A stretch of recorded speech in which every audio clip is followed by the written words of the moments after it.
Fala, nação santista, como vocês estão? O Santos estressou vocês hoje? Bom, o Santos não, mas o Natan e o Lucas Pires sim. Meu nome é Gabriel Zupo, do canal Sincero Santos. Não se esqueçam de se inscrever no canal, curtir e compartilhar o vídeo e ativar o sininho. E para você que tem Instagram, siga a página do canal, Sincero Santos, tudo junto. Bom, gente, hoje eu tenho muita coisa para falar, eu tenho 3 assuntos para comentar com vocês desse dia agitado que o Santos teve hoje. Então eu vou começar com o caso Natan e Lucas Pires, que foram pegos na balada. Essa questão, o Santos já se pronunciou, afastou os jogadores multados em 50% do salário. Eu acho que o Santos agiu rápido e agiu correto. E, inclusive, foram impedidos de treinar hoje. Só que assim, o Santos já pretende negociar os dois se aparecer propostas. Acho difícil porque são jogadores limitados. Só que eu queria avaliar os jogadores de forma separada. Começo pelo Natan. Natan fez coração para a torcida. O Natan vazou nude dele. O Natan postou foto curtindo o fim de semana com um amigo logo após a derrota contra o Flamengo. Então o Natan vem de uma sequência de polêmicas. Um lateral baladeiro, um lateral de Instagram e um lateral que não liga para a instituição e que não tem o menor respeito com o torcedor. Então, para mim, o Natan, se o Santos aparecer proposta, vende ou empresta. E se não aparecer, negocia uma rescisão. Dinheiro perdido por ter comprado ele. De verdade, foi um dos piores laterais que eu já vi com a camisa do Santos. Sabe, gente? É complicado, porque muita gente queria estar no lugar dele, muita gente batalhou e não conseguiu para estar no lugar dele, e ver um cara desse, com essas atitudes, desfazendo da oportunidade que Deus deu para ele.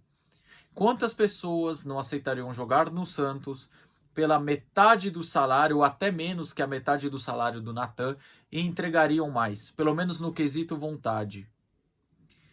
Agora, já vou passar para o Lucas Pires. Como é a primeira vez que ele se envolve em polêmica? Tirando a questão das más atuações, mas aí de más atuações, aí mostra que o jogador precisa melhorar apenas. Na questão do Lucas Pires, eu daria um afastamento temporário e depois, se não aparecer nenhuma proposta, reintegraria o jogador, ok?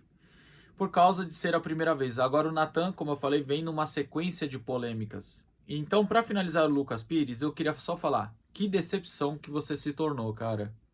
O Santos te resgatou largado no rival de Itaquera. Você faz uma boa copinha, inicia bem no profissional. A sua estreia contra o rival de Itaquera dentro da arena deles foi uma ótima estreia. Você colocou o Fagner no bolso, ajudou o Santos a ganhar aquele jogo. E você teve um bom início até renovar o contrato. Eu não sei o que aconteceu com você após essa renovação. Se subiu na sua cabeça que você é o Roberto Carlos. Se você começou a sentir pressão. Eu não sei o que aconteceu com você. Bola, futebol, no seu início de carreira no profissional do Santos, mostrou que você tem esse potencial. Mas depois, não sei o que aconteceu com você, cara. Você virou uma avenida na parte defensiva. Na parte ofensiva, uma coisa que era muito boa em você no início, que era cruzamento, que você não cruzava por cruzar, você cruzava bem, resultava em lances perigosos. Nem isso você consegue fazer mais, cara. O que aconteceu com você, Lucas Pires? Então, para mim, você virou uma decepção. Tá certo? Porque quando você começou, eu falava, ó, é um jogador que tá começando, a gente tem que ter calma para lapidação, mas começou bem. Já tem uma sombra pro Felipe Jonathan. Inclusive hoje, cara, você me faz ter saudade do Felipe Jonathan.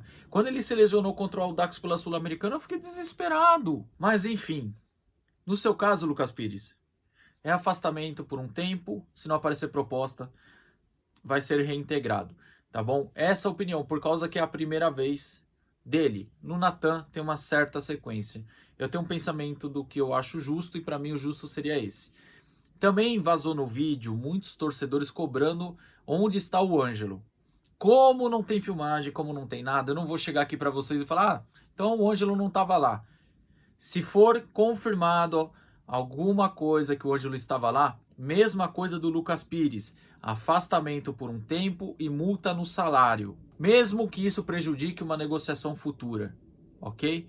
Do Ângelo eu não estou falando tanto porque não apareceu imagens, mas se for confirmado, tem que ser afastado e multado por um tempo indeterminado. Bom, agora passando para o segundo assunto de hoje, teve a coletiva de apresentação do Paulo Turra.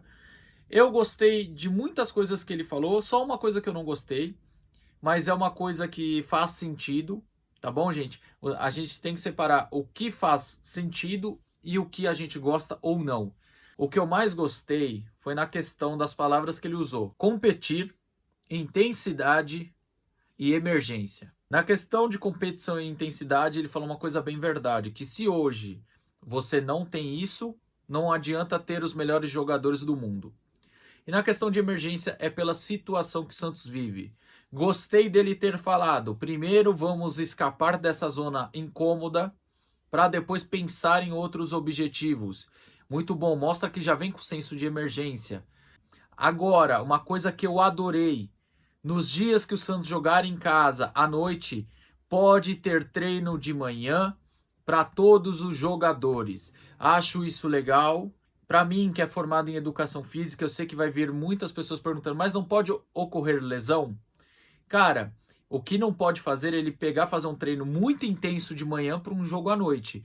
Mas ele pode dar uma atividade leve, é até melhor, que deixa o corpo mais solto para o jogo de noite. Então acho que essa questão mostra que ele quer realmente pôr intensidade no Santos, fazer os caras correrem, e mostra que quem não tiver comprometido não vai jogar. Mostra com quem não tiver intensidade não vai jogar. Quer jogar? Vai treinar, vai trabalhar e vai ter intensidade. Então, pela coletiva, eu gostei das palavras do Paulo Turra. Agora, a única coisa que eu não gostei, que eu citei aqui, é na questão de manter o 4-3-3 para o jogo contra o Blooming. Mas, ao mesmo tempo, faz sentido, porque eu já falei aqui, quando tem essa transição de treinadores, ou quando entra o interino, geralmente essa estrutura não mexe de uma hora para outra, ok? Ele já falou que gosta do 3-4-3, ao invés do 4-3-3. Eu só não gostei do fato dele usar já quinta-feira o 4-3-3. Eu já tentaria mexer alguma coisa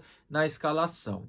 E por fim, o último tema seria qual seria a escalação ideal para o jogo contra o Blooming, que é um jogo que não vale nada. Ok? É um jogo que não vale nada, mas a diretoria do Santos tem a inteligência de pôr o ingresso a R$ 120. Eu defenderia o público zero, tá? Tanto pela importância do jogo como o descaso da diretoria. E pelo fato da diretoria mesmo ter defendido que o Santos jogue sem torcida. Isso prova que não quer a gente perto.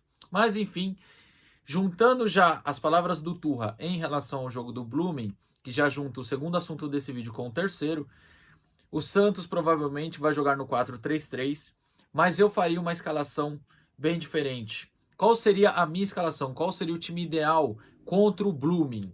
Seria o goleiro Paulo Mazzotti ou o Breno, porque o Santos precisa ver se um desses meninos tem potencial para ser o segundo goleiro do João Paulo. Porque se eles ficarem no banco e a gente ficar só confiando na palavra do Arzu, que não estão prontos, então a gente sempre vai ter insegurança quando o João Paulo não jogar. Porque o Vladimir não passa segurança. Então tá na hora do Paulo Mazzotti ou do Breno começar a jogar.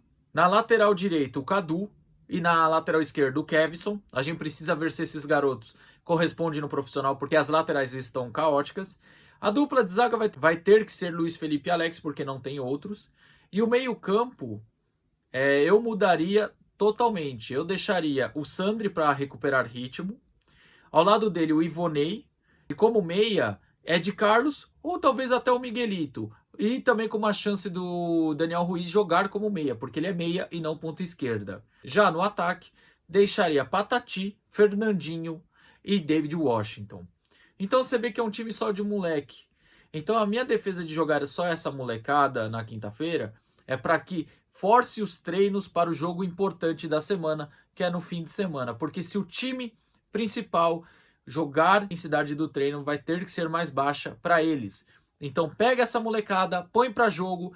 O Paulo Turra já observa quem ele pode utilizar do elenco ou não. Enquanto isso, a força máxima do Santos, os titulares, vão treinar forte sexta-feira para chegar domingo contra o Cuiabá e fazer o mínimo, que seria pelo menos uma vitória. A minha escalação ficou no 4-3-3 porque o Turra já falou que não vai abrir mão do 4-3-3 contra o Blooming, mesmo dele não gostando dessa escalação. Ok? Bom, gente, o vídeo ficou um pouquinho comprido, mas são 3 assuntos que eu não poderia deixar passar batido, tá certo? Bom, gente, o vídeo é esse aí.